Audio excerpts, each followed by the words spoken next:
El Salvador se prepara para un neofascismo del siglo XXI.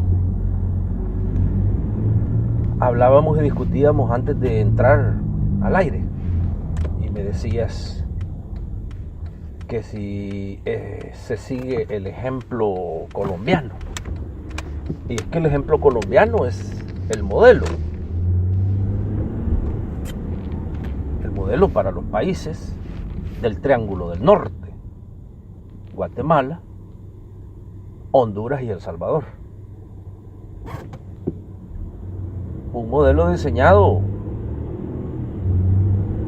en las altas esferas del Departamento de Estado y del Pentágono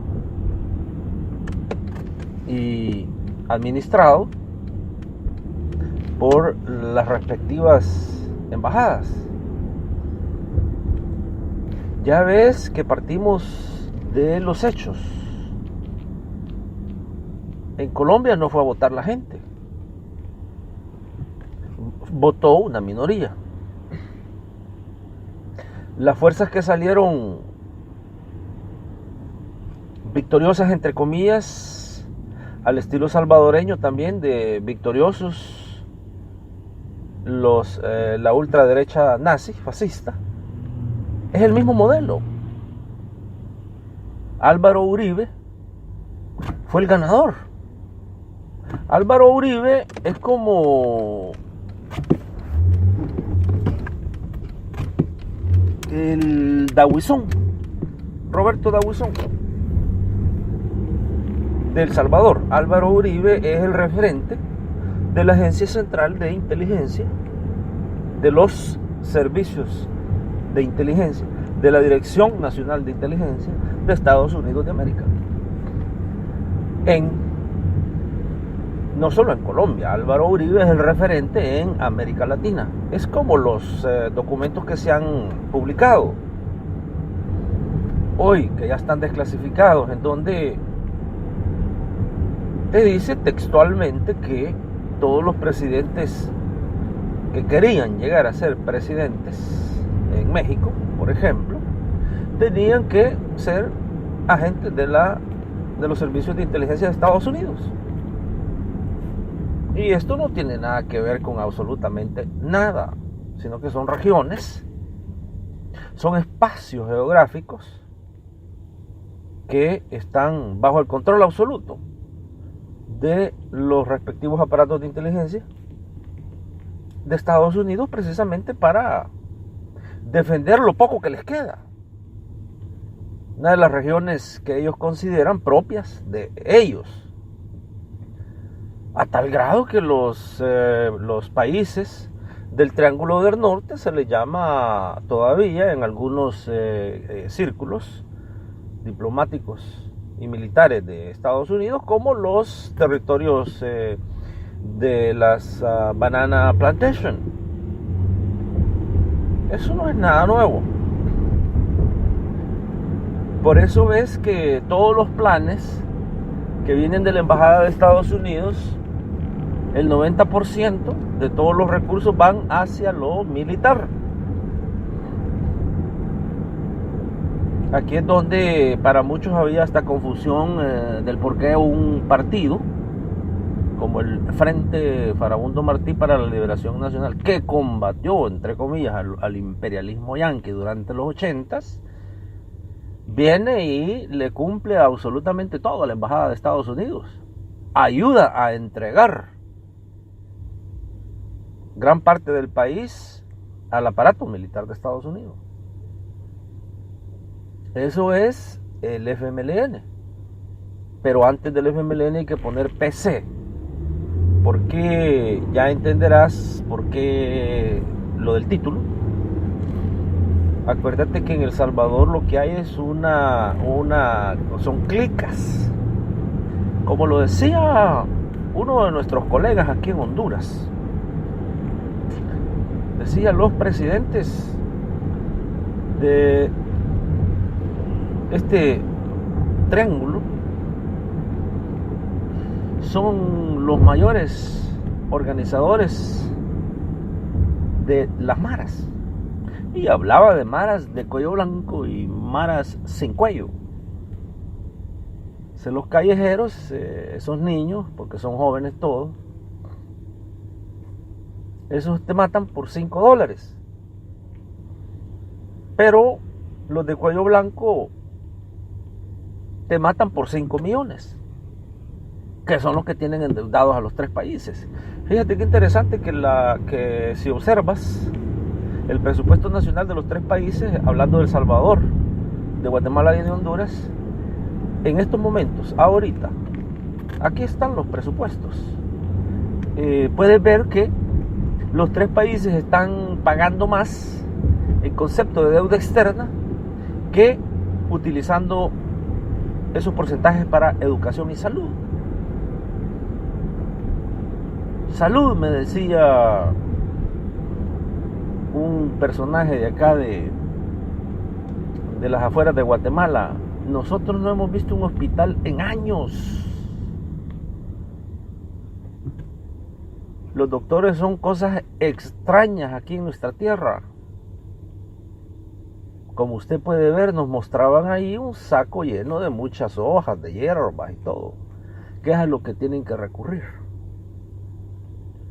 El Salvador es un caso importantísimo que hay que tomar en cuenta, porque los dueños del país, como lo decía muy bien uno de los que se dedican a esas cosas, a las observaciones, a los análisis, y que tienen tiempo para sentarse y pensar y reflexionar, habla de los dueños del Salvador como uno de los grupos oligarcas más retrógrados. Y allí usan una palabra y dice bayuncos y violentos. Fíjate que hoy recientemente salió a luz pública de que una de las 10 familias más poderosas del país lo denunció la esposa, y son apellidos que nada tienen que ver con Pérez ni Gutiérrez.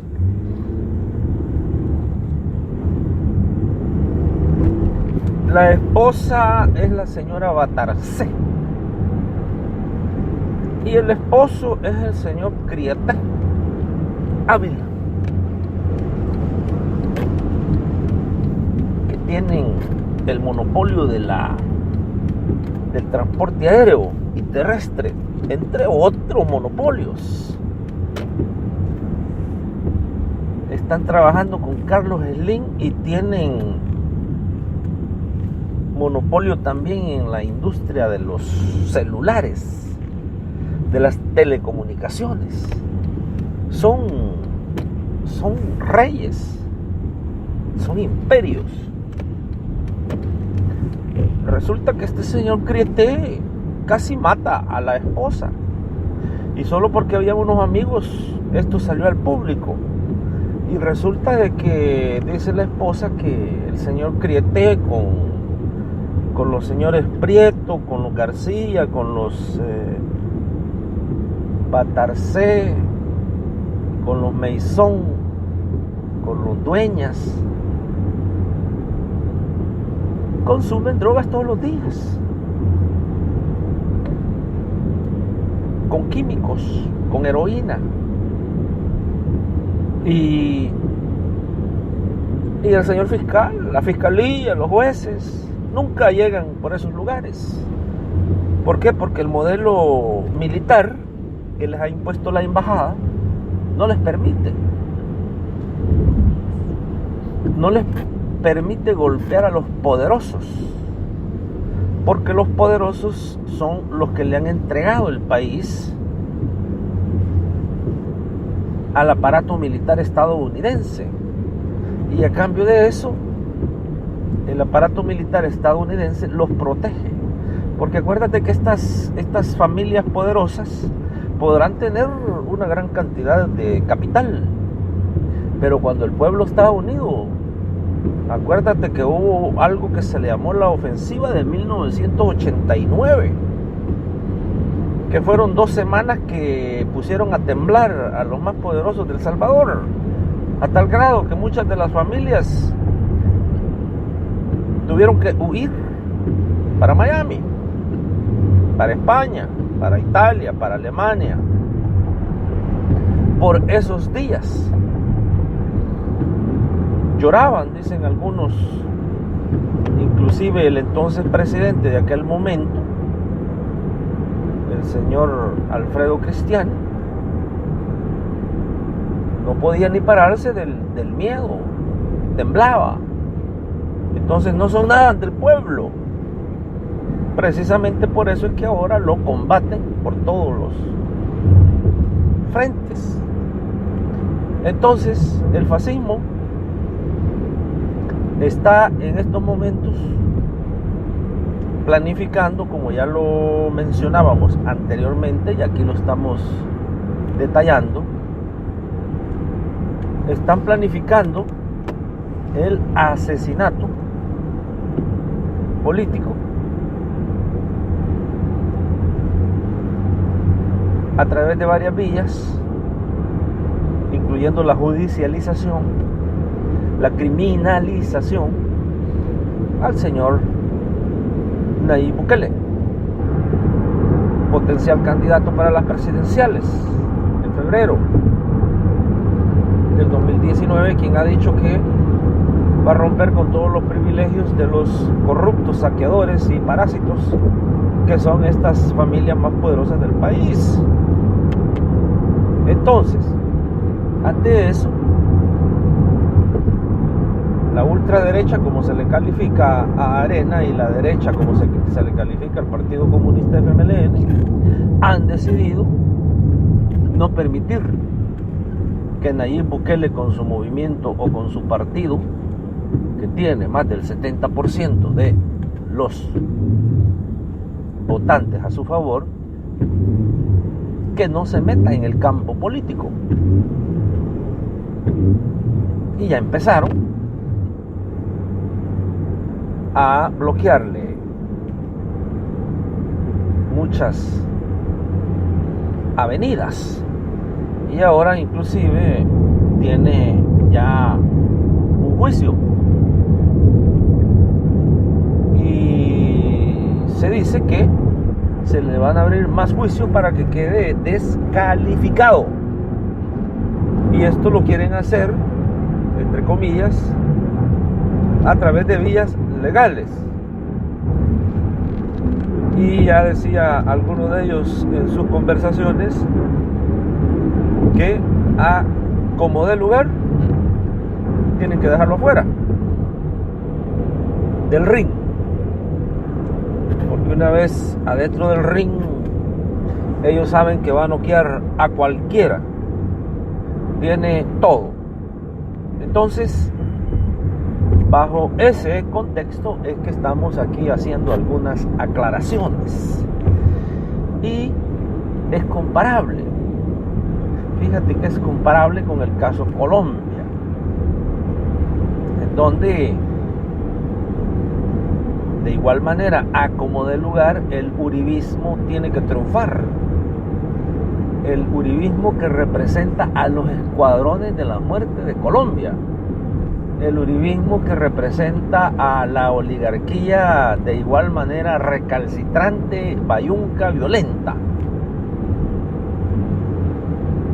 Tienen muchas cosas en común con la salvadoreña. Y de igual manera, fíjate, en Honduras. Mira qué interesante, para que no haya confusión. Todo está absolutamente relacionado. En Honduras, el señor Juan Orlando Hernández, de igual manera que representa a los escuadrones de la muerte hondureños, a una oligarquía de igual manera sucia, violenta, bayunca, asesina. Y ahí está. Perdió las elecciones legalmente. Pero acuérdate que hablábamos de la agenda Pentágono-Departamento de Estado. Se va, se impone, y si así hay que darle vuelta a todos los votos, se les va a dar vuelta a todos los votos. Tienen los mecanismos electorales para hacerlo. Fíjate qué interesante. Fíjate que bien interesante que en estos países se está utilizando una tecnología de Corea del Sur y de Israel, que precisamente es la que se encarga de cambiar los votos. Porque ahorita el campo de batalla está en los votos. No quién va a votar, sino que quién los cuenta. Eso es lo que hay que controlar. De ahí que se mencionaba en los círculos de Nayib Bukele que si ellos no van a poder controlar sus votos a la hora de contar los votos, no importa que saquen el 70% de los votos, porque a la hora de contar es lo que siempre les ha impuesto la embajada. Si el pueblo está en el siglo XXI, entonces ahí es donde está la gran contradicción. Tenés un pueblo salvadoreño viviendo y actuando en el siglo XXI contra una oligarquía rancia, prehistórica, trabajando con principios del feudalismo, el feudo. Ellos ven a El Salvador como un feudo. Ellos consumen drogas todos los días y hacen lo que quieren, porque para ellos El Salvador es su feudo y nadie los puede tocar. Fíjate que hay casos en Providad en donde hay familias acaudaladas envueltas y esos casos están cerrados. Ahí no pasa nada. Mira este Criete, que en cualquier país civilizado ya estuviera preso por intento de asesinato. De hecho, sus ex esposas que ha tenido antes, como decía ahí el reporte, a una de ellas la intentó asesinar, pero no les pasa nada a ellos. Andan en carros de $300,000, tirando el dinero que al pueblo le cuesta sangre y sudor, porque ahora no hay, a la universidad se le ha recortado, al Ministerio de Educación se le ha recortado, al Ministerio de Salud se le ha recortado, porque esta oligarquía rancia, putrefacta, medieval, ha endeudado al país.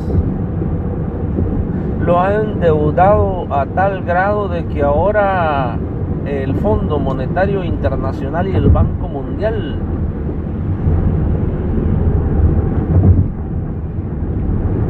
sacrifican a los gobiernos y les dicen: tienen que pagar la deuda.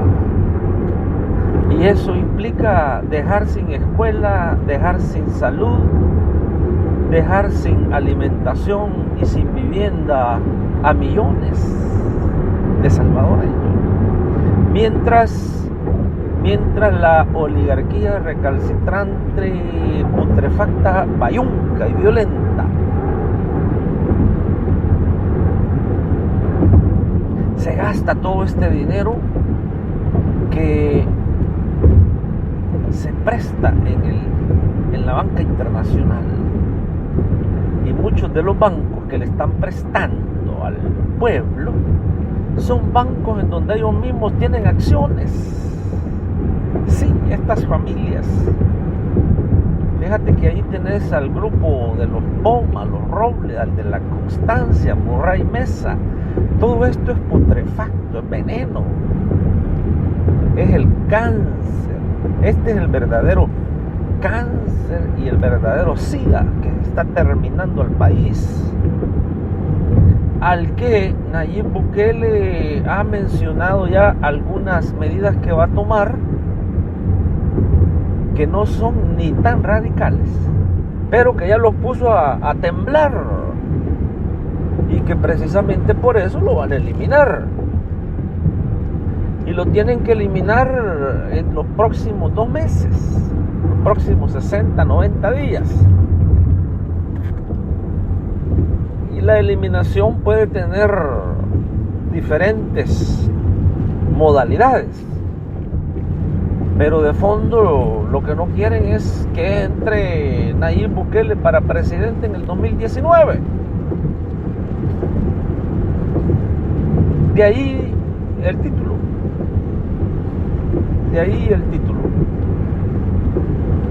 Entonces, hace unas horas, el señor vicepresidente de la República de El Salvador fue forzado a declarar que ya no va a competir, que ya no será candidato a la presidencia de El Salvador en las elecciones del 2019, el señor vicepresidente de la República de El Salvador. Bueno, ¿por qué?